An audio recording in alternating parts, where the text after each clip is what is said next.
चे पूजन या ठिकाणी संपन्न होईल। मोडलेल्या माणसांचे दुःख ओले झेलताना अनाथांच्या उशाला दीप लावून झोपताना कोणतीना जात त्यांची कोणताना धर्म ज्यांना दुःख ओले दोन अश्रू माणसांचे माणसांना खऱ्या अर्थानं माणसांच्या गोरगरिबांच्या डोळ्यातलं अश्रू पुसण्याचे काम तात्यांच्या माध्यमातून खरं तर आपल्या परिसरामध्ये होत असताना आपण सर्वजण पाहत आहोत। आणि म्हणून तर उभ्या पुणे शहरात म्हटलं जातं की पुणे की पसंत मोरे वसंत, हे कर्तृत्वाचं खरं तर फळ आहे। आणि या आपल्या लाडक्या तात्यांच्या शुभ हस्ते आणि उपस्थित तुम्हाला सर्वांच्या साक्षीनं या ठिकाणी राजेश्वर छत्रपतींच्या अर्धपुतळ्याचं पूजन या ठिकाणी संपन्न होईल। नडून गेला औरंग्याला, फेडून गेला शाहिस्त्याला, फाडून पुरला अफजल्याला, साता समुद्रापाराचा राजा न झाला, छत्रपती शिवराय म्हणते अशा वागराला, छत्रपती शिवराय म्हणते अशा वागरा। छत्रपती शिवाजी महाराज की जय, छत्रपती शिवाजी महाराज की जय।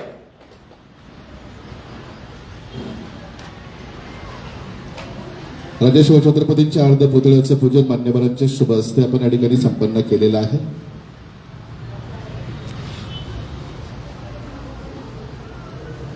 आणि यानंतर मंडळी संकटाच्या प्रसंगी सत्ता कारणाचा आणि राजकारणाचा विचार न करता सामाजिक संवेदनशीलता ठेवून गोरगरीब जनतेच्या हिताचा विचार करून तसा कार्यक्रम आखणारा आणि प्रत्यक्षामध्ये काय योग्य आणि काय अयोग्य याची नीती ठरवणारा उभ्या पुण्याचा नेता, आपल्या सर्वांच्या हृदयस्थानी आगळं वेगळं स्थान निर्माण केलेले तात्या यानंतर आपल्याशी संवाद साधताय। तात्यांना मी विनंती करतो उपस्थित आपल्या सर्वांशी संवाद साधा।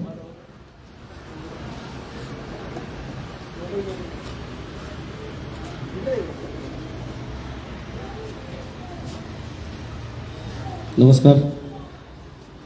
आज प्रथम या ठिकाणी आलेल्या सर्व नागरिकांना मनापासून होळीच्या सणाच्या हार्दिक शुभेच्छा। मला वाटतं की महिन्याचा कालावधी या सगळ्या विषयामध्ये आता आज लोटला। आपण 8 ते 15 दिवसामध्ये जनता दरबार घेत असतो, परंतु मागच्या 8-15 दिवसामध्ये ज्या घडामोडी घडल्या आणि 12 तारखेला मी पक्ष सोडण्याचा विचार केला आणि तशा प्रकारची कारवाई सुद्धा झाली। आज बरोबर ह्या सगळ्या घटनेला 12 दिवस झाले। 12 तारखेला मी पक्ष सोडला, आज 24 तारीख आहे। आणि मी मागच्या आठवड्यामध्ये ठरवलं की गेल्या महिन्याभरामध्ये आपण 3 आठवड्यामध्ये जनता दरबार घेतला नाही, या आठवड्यामध्ये जनता दरबार घेणं गरजेचं आहे। कारण काही लोकांना असं वाटलं होतं की वसंत मोरे जनता दरबार घेतो ते कोणाच्या तरी जीवावरती, कोणाच्या तरी ताकदीवरती, असं काही विषय नाहीये। कारण मुळात जनता दरबार घेणे ही कॉन्सेप्टच वसंत मोरेची आहे। कारण छत्रपती शिवाजी महाराजांनी ज्या गोष्टी घालून दिल्या की कोणत्याही परिस्थितीमध्ये गोरगरिबांना मदत केली पाहिजे आणि आपण त्या पद्धतीनेच आपलं काम चालू आहे। अगदी गेली 15 वर्ष सातत्याने नगरसेवक म्हणून काम करतोय। त्याच्या अगोदर सुद्धा 5 वर्ष या भागामध्ये, म्हणजे साधारण माझ्या राजकीय जीवनाला आता 22 वर्ष होत आली। 22 वर्ष सातत्याने मी सुरुवातीच्या कालावधीमध्ये शिवसेनेचं आणि मान्य राजसाहेबांनी ज्यावेळेस पक्ष सोडला त्या टायमापासून मनसेचं मी सातत्याने काम करत आलोय। आणि मला वाटतं की ह्या सगळ्या गोष्टींमध्ये 15 वर्षापासून नगरसेवक म्हणून काम करतोय, लोकांच्या अडीअडचणी सोडवण्याचं काम करतोय। आणि या लोकांच्या अडीअडचणी सोडवत असताना मध्यंतरीच्या कालावधीमध्ये जेव्हा मी या पुणे शहराचा मनसेचा शहराध्यक्ष झालो त्यावेळेस माझ्या डोक्यामध्ये एक कॉन्सेप्ट आली होती की आपली संघटना, आपला पक्ष जर लोकांपर्यंत पोहोचवायचा असेल तर मला असं वाटतं की आपण सर्वसामान्य नागरिकांच्या ज्या समस्या आहेत त्या आपण सोडवल्या पाहिजेत। नागरिकांच्या समस्या आपण सगळ्या बाजूने सोडवल्या पाहिजेत। एक संघटना म्हणून काम करत असताना मला वाटत होतं की ज्या ठिकाणी मी शहर कार्यालय चालू केलं आणि त्या शहर कार्यालयामध्ये नागरिकांचा ओढा कायम असला पाहिजे, जे रंजले गांजलेले आहेत त्यांच्या समस्या सुटल्या पाहिजेत. म्हणून मी अगदी सुरुवातीच्या काळापासून 3 वर्षापासून हा जनता दरबार कात्र पुणे परिसरामध्ये पुण्याच्या मध्यवर्ती भागामध्ये घ्यावा अशी माझी एक संकल्पना होती. परंतु का कुणास ठाऊक नाही की सारखं कुणाच्या तरी पोटामध्ये दुखायचं की यांनी जर जनता दरबार पुणे शहरामध्ये चालू केला तर हा पक्षापेक्षा मोठा होईल, हा स्वतःला खूप मोठा समजेल. परंतु आयुष्यात भविष्यात कधी मी महाराष्ट्र नवनिर्माण सेना मान्य राजसाहेब यांच्यापेक्षा स्वतःला कधीच मोठा समजलं नाही. मी सातत्याने कायम हनुमानाची भूमिका ठेवली, पण तरी सुद्धा माझ्या वाटेमध्ये इतके काटे टाकले लोकांनी. मी त्या सगळ्या गोष्टी तशाच सहन करत 13-14 महिने मी संघटनेमध्ये शहराध्यक्ष म्हणून काढले. परंतु काही गोष्टींचा इतका काही कडेलट व्हायला लागला, इतका त्रास व्हायला लागला की मग एका निर्णयापर्यंत यावं लागलं. म्हणजे कधी आयुष्यात वाटलं नव्हतं की मी असा काही निर्णय घेऊ शकतो. तो निर्णय मला घ्यावा लागला आणि मी 12 तारखेला तो निर्णय घेतला. माझ्या निर्णयाने अनेकांच्या कदाचित भुवया उंचवल्या होत्या. अनेकांना वाटलं होतं की आता हा काहीतरी करणार वेगळं. परंतु मी आज तुम्हाला सांगतो, कोणत्याही परिस्थितीमध्ये वसंत मोरे पुणे शहर लोकसभेची अपक्ष निवडणूक लढवणार, 100% लढवणार.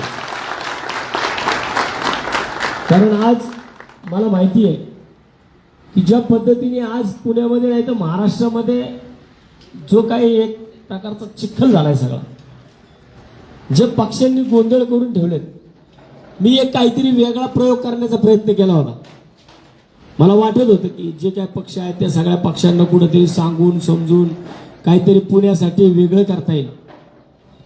परंतु या गोष्टींना सुद्धा पक्षीय राजकारण आडवं आलं. या गोष्टी सांगत असताना अमित राऊत, नितीन जगताप, मंगेश रासकर, नितीन शेलार, आमचे सोने, सगळे महाराष्ट्र नवनिर्माण सेनेचे कार्यकर्ते इथं माझ्या समोर आहेत. मी भविष्यामध्ये मी दाखवून देईल आणि ऑन स्टेज दाखवेल मी आता की जेवढा त्रास या लोकांना मनसेमध्ये असताना होत होता ना माझा, तेवढा मनसेतनं गेल्यावर पण झालाय. मनसेतनं मी बाहेर पडलो तरी पण यांना त्रास, मनसेत होतो तरी पण यांना त्रास. मग मला वाटतं की मी करायचं काय नक्की.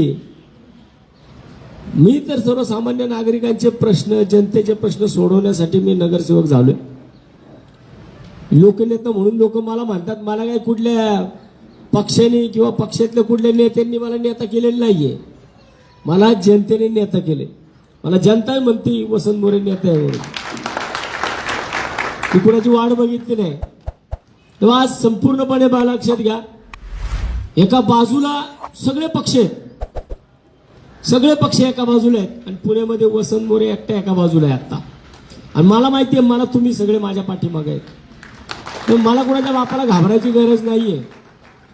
मी आज हा काय माझ्यावरती प्रेम करणाऱ्या लोकांना मी इथं बोलावलं सुद्धा नाही. आज मला वाटतं कदाचित मी जर आज एक आव्हान केलं असतं ना महाराष्ट्रातल्या जनतेला किंवा पुण्यातल्या माझ्यावरती प्रेम करणाऱ्या लोकांना, तर आज अहिल्यादेवी होळकर गार्डन पुरलं नसतं आपल्याला.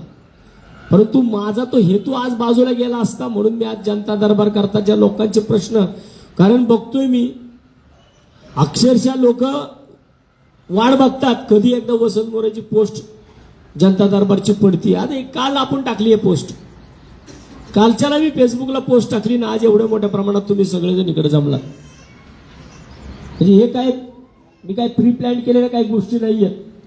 मला वाटत होतं, मला जर वाटलं असतं प्लॅन करायच्यात तर मी मंगळवारी बुधवारी फेसबुकला पोस्ट टाकली असती. परंतु मी पोस्ट काल टाकली आहे. काल दुपारी मी जनता दरबारची पोस्ट टाकली आहे. आणि तरी सुद्धा आज तुम्ही सगळे लोक इकडे आलात. मनापासून तुम्हा सर्वांचं मी आभार व्यक्त करतो. आणि ह्या सगळ्या गोष्टी करत असताना आज पुणे शहरामध्ये जे लोक ज्यांना उमेदवार म्हणून नेमलं गेलंय, आज तुम्ही बघा, काँग्रेसचा उमेदवार आज त्याच्या पक्षाचा त्याचा प्रचार करतोय, भारतीय जनता पार्टीचा उमेदवार आज त्याच्या पक्षाचा त्याचा प्रचार करतोय, आणि वसंत मोरे आज तुमच्यात प्रश्न सोडवण्यासाठी बसलाय. मला प्रचाराची गरज नाहीये, कारण 2-4 वर्ष झालं जसा का ज्या कोरोना बघितलाय तुम्ही लोकांनी, या कोरोना कालावधीमध्ये तुम्ही लोकांनी पाहिले म्हणजे जसा काय कोरोना आता बघा लोकांच्या बऱ्यापैकी या आल्यात. मागच्या 4 वर्षापूर्वी कसं होतं काय होतं, आणि प्रत्येक जण आता फेसबुकवरती या गोष्टी टाकायला लागल्या. किती शांत रस्ता होता, कसं होतं, काय परिस्थिती होती. मला वाटतं की तेव्हापासून वसंत मोरे रस्त्यावरती आहे, तेव्हापासून वसंत मोरे तुमची कामं करतोय. त्यामुळे वसंत मोरेला आता प्रचारात जाऊन प्रचार करून मी अपक्ष उभा राहिलो. मी लोकांचा पक्ष हा पक्ष आहे, त्यामुळे तो तुमचा पक्ष आहे. मला वाटतं की मला पुण्यातल्या अडीअडचणी या सोडवण्यासाठी मला खासदार व्हायचे. मी काय मला वाटत नाही की आज तुम्ही लोक इथं आलात, काही लोक रिपीट पण झालेली आहेत, त्यांना माहिती असेल मी प्रत्येकाला ज्यावेळेस ह्यांच्या अंगाला निवडणूक शिवलेली सुद्धा नव्हती तेव्हापासून वसंत मोरे सांगतोय मला खासदार व्हायचे, मला या पुण्याचे प्रश्न सोडवण्यासाठी खासदार व्हायचे, ना की मला स्वतःला मोठं करण्यासाठी खासदार व्हायचे. मग जर काही लोकांनी त्यांच्या भूमिका बदलल्या असतील तर मग मी माझी एकला चलोरीची भूमिका का बदलू? माझ्या संगत जर पुण्याचे नागरिक माझ्या बरोबर आहे तर मग मी माझी भूमिका का बदलू? हे मला वाटतं की घरच्यांना कधी वेळ दिला नाही बरं का, मी घरातल्या लोकांना कधी वेळ दिला नाही मी, परंतु संघटनेला आणि तुम्हाला वेळ दिलाय. मला वाटतं की मी 10 तास इथं बसतो, 12 तास मी इथं बसतो, परत बुधवारी मी इथं 8 तास बसतो, आठवड्यातले 20 तास मी तुमच्यासाठी देतो. आणि जर मी आठवड्यातले 20 तास तुम्हाला देत असेल तर मला वाटतं निवडणुकीचे शेवटचे 12 दिवस तुम्ही लोकांनी मला दिले पाहिजे. आज 18 तारखेला 18 एप्रिलला फॉर्म भरायची तारीख आहे. 25 एप्रिल पर्यंत फॉर्म भरले जाणार आहेत. 29 एप्रिलला माघारीची तारीख आहे आणि 30 एप्रिल पासून प्रचार चालू होणार आहे. 13 मेला निवडणूक आहेत, 13 मेला प्रत्यक्षात मतदान होणार आहे. 30 एप्रिल ते 11 मे, 11 मेला प्रचार संपतो संध्याकाळी. मला वाटतं की आम्ही आमच्या पद्धतीने जे आमची टीम, आमच्यामध्ये कोण मोठा नाही बरं का, कुणी मोठा नाही माझ्याकडे, जे आहे ते सगळं आमचा असाच खेळ आहे. आणि ह्याच्याच जीवावरती मी आज तुमच्या समोर निवडणूक लढायला उभा राहणार आहे.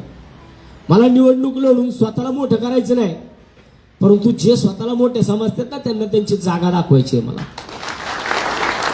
तुम्ही सुरुवातीच्या काळात पण म्हणत होतो की मला निवडणूक लढत असताना कुणाला मला कमी दाखवायचं नाही, माझ्या पक्षाला मला मोठं करायचं होतं. पण जर त्यांनाच मोठं व्हायचं नसेल, कार्यकर्त्यांना त्यांना मोठं होऊन द्यायचं नसेल, पुण्यातल्या काही लोकांना, माझा आज सुद्धा मी अजूनही सांगतो, माझा माननीय राजसाहेब ठाकरे असतील, अमित साहेब ठाकरे असतील, महाराष्ट्र नवनिर्माण सेना पक्ष असेल, यांच्याबरोबर माझं काहीच वाद नाहीये, यांच्याबरोबर माझी काहीच तक्रार नाहीये. ज्या लोकांनी रॉंग फिडिंग साहेबांपर्यंत नेली, ज्या लोकांनी चुकीच्या गोष्टी साहेबांपर्यंत पोहोचवल्या, त्या लोकांच्या विरोधामध्ये, म्हणजे साहेब मुंबईला गेल्यानंतर जी लोक पुण्यात साहेब होतात ना त्यांच्या विरोधात माझा हा एल्गार आहे. त्यांच्या विरोधात मला उभं राहायचे, त्यांच्या विरोधात मला निवडणूक लढवून दाखवायची. आणि ज्या लोकांनी मला वाटतं की 5 वर्ष फक्त पुणे शहर वरबडण्याचं काम केलं, 25-25, 30-30 वर्ष लोक नगरसेवक असताना सुद्धा त्यांनी फक्त स्वतःच्या भागाचा विकास पण केला नाही, तिकडंच फक्त लक्ष दिलं. वसंत मोरेने असं केलं नाही. 15 वर्षाच्या कालावधीमध्ये 5 वर्ष कात्रमध्ये काम केलं, बाकीचे 10 वर्ष पुणे शहरासाठी काम केले. म्हणून आपण सगळ्या या गोष्टी लक्षात ठेवा. मला निवडणूक लढायची ना तर तुमचे प्रश्न सोडवण्यासाठी. माझा पहिल्या दिवशीचा प्रश्न शब्द हाच आहे की मला निवडणूक लढायची आहे, ती बी एक नगरसेवक म्हणून माझी ताकद कमी पडतीये, माझी ताकद कमी पडते, त्याच्याकरता मला खासदार व्हायचंय पुण्याचा. आम्ही तुम्हाला सांगतो, ज्यावेळेस वसंत मोरे खासदार होईल ना, आता तरी कमीत कमी 4-8 दिवस, महिनाभर, 15 दिवस मला हे सगळे निर्णय घ्यायला वेळ लागते. पण ज्या दिवशी वसंत मोरे या पुणे शहराचा खासदार होईल ना, ऑन टेबल तुमच्या तक्रारी मिटलेल्या असतील, ऑन टेबल, समोरासमोर. जिथं तक्रार असेल तिथं शेजारी प्रशासन सगळं बसलेलं असेल, पोलीस यंत्रणा तिकडे बसलेली असेल, महानगरपालिकेची यंत्रणा तिकडे बसलेली असेल, आणि या सगळ्या यंत्रणेसमोर जागेवरती निर्णय तुमचे घेतले जातील. आणि जर जे कोणी निर्णय घेणार नाही, जे कोणी या विषयामध्ये तुम्हाला निर्णय देऊ शकणार नाही, त्या लोकांना त्यांची जागा, घरचा रस्ता दाखवण्याचं काम वसंत मोरे 100% करेल. एवढं आज या ठिकाणी सांगतो. आणि मला वाटतं की इकडं रुपेश पण आहे. मी मागासपासून बघतोय खूप नाराज झालेला आहे. म्हणजे परवा दिवशीपासूनच तो, जसं काय मी पक्ष सोडला त्या दिवशीपासून कदाचित त्यांनी मला बोलून पण दाखवलं की दादा आपण पक्ष सोडायला उशीर केला. मला वाटतं मी उशीर नाही केला. मी ज्यावेळी योग्य वेळी निर्णय घ्यायचा ना त्यावेळेस योग्य वेळी निर्णय घेतलेला आहे. इकडे